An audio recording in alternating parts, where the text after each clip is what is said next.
It was a pleasure to have Fionnathan at the Show Me the Money conference. Fionnathan is a father and son team, Fionn Crombie Angus and Jonathan Angus, who have set up a business with their individualised funding arrangement so that Fionn can have a job, live in the place where he wants to live and make a significant contribution to the community that he's part of.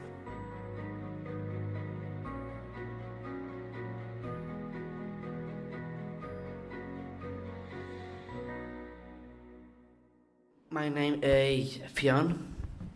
And my name is Jonathan.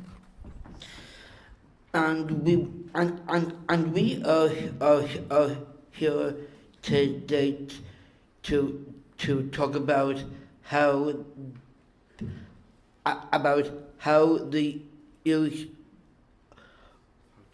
how to use the wage subsidy scheme to create meaningful employment.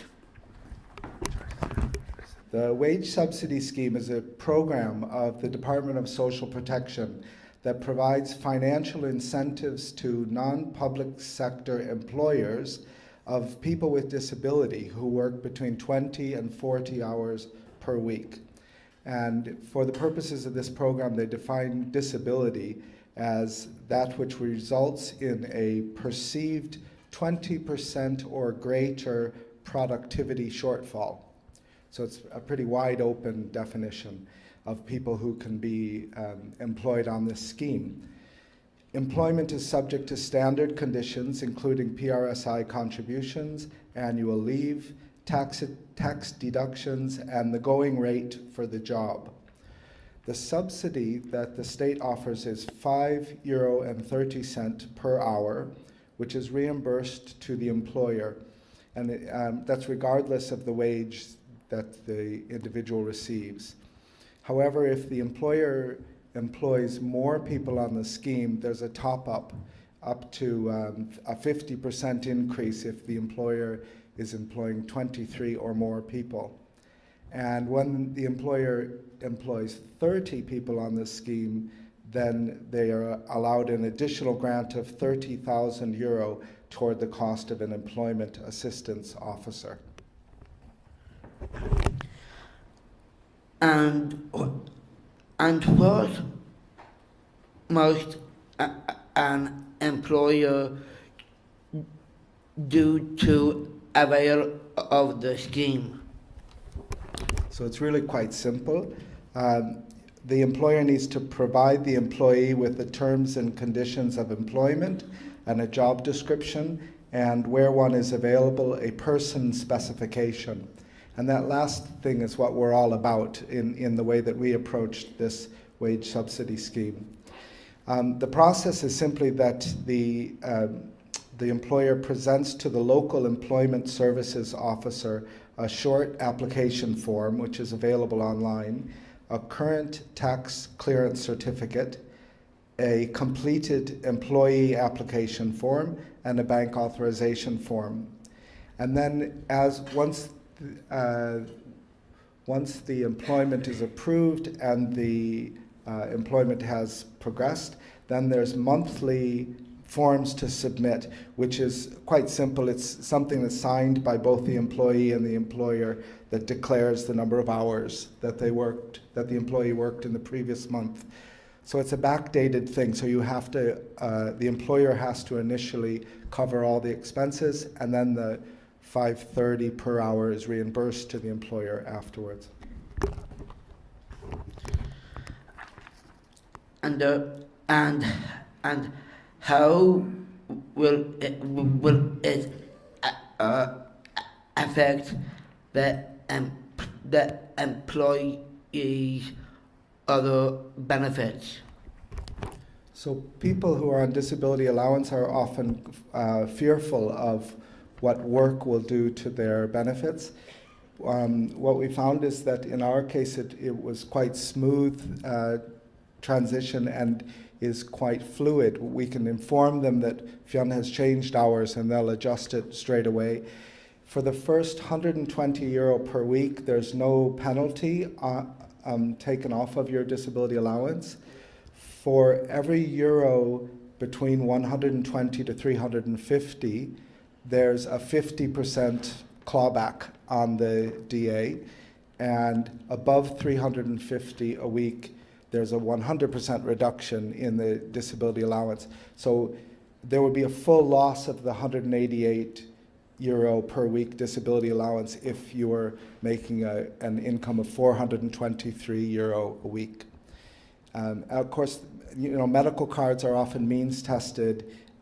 Travel card is attached to having some disability payment, so you'd have to look at whether those would be forfeit if the employment was such that the person was making a lot of money.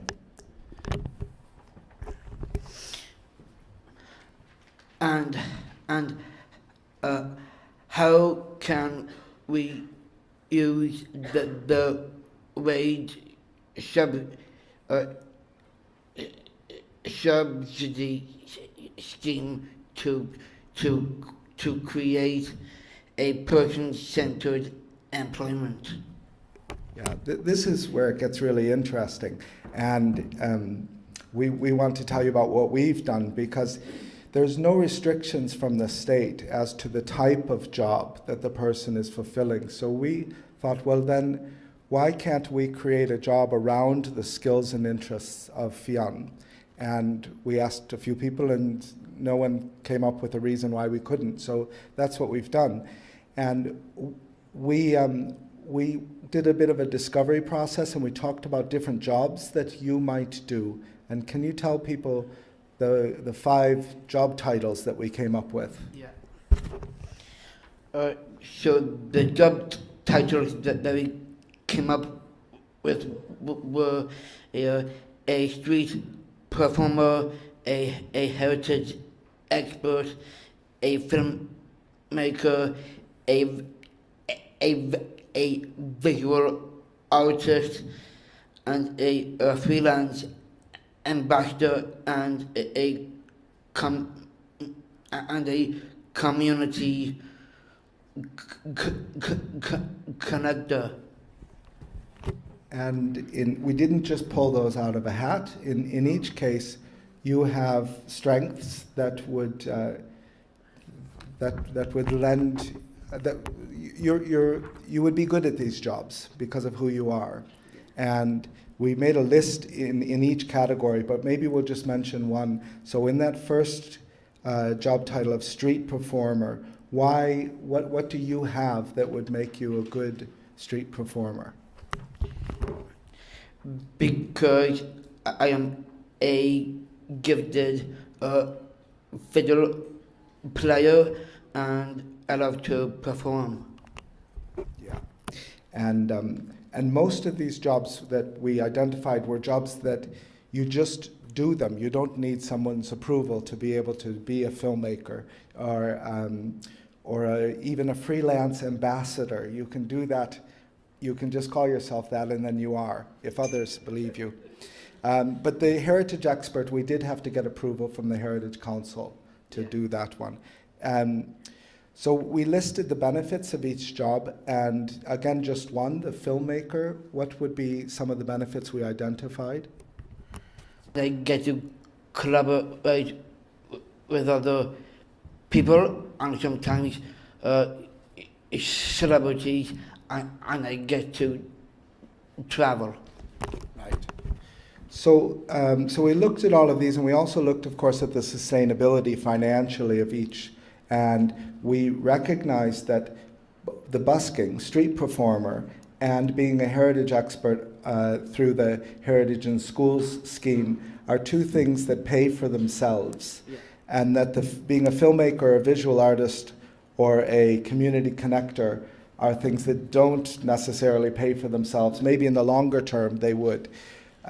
So we put all that together, we looked it all through, and which of these jobs did we decide would be the one that you would do? All of them. So we sort of connected them all together, and it's appropriate for a 19-year-old that he doesn't know who he wants to be when he grows up. So that was one of the reasons we decided, well, let's try all of these. And so Fionn initially worked the maximum, 39 hours, and later dropped that down to about 29 hours. And that's what you're currently working.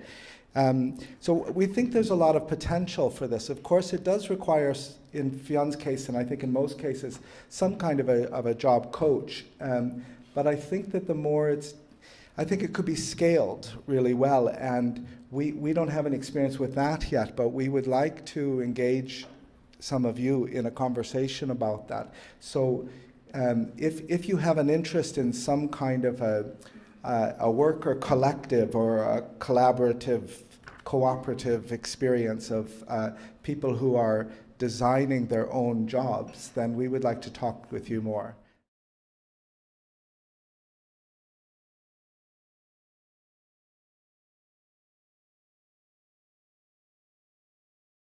This video has been produced by Clonbeo, a collaborative network of families living with the experience of disability. Clonbeo works with one person at a time, alongside their own people. We work to support each person to live their own life in their own home, making their own personal mark in the communities where they belong. For more information, see our website www.clonbeo.org or contact us by email connect@clonbeo.org or by mobile phone at 086 6036 900. This video was produced with the financial support of our sponsors.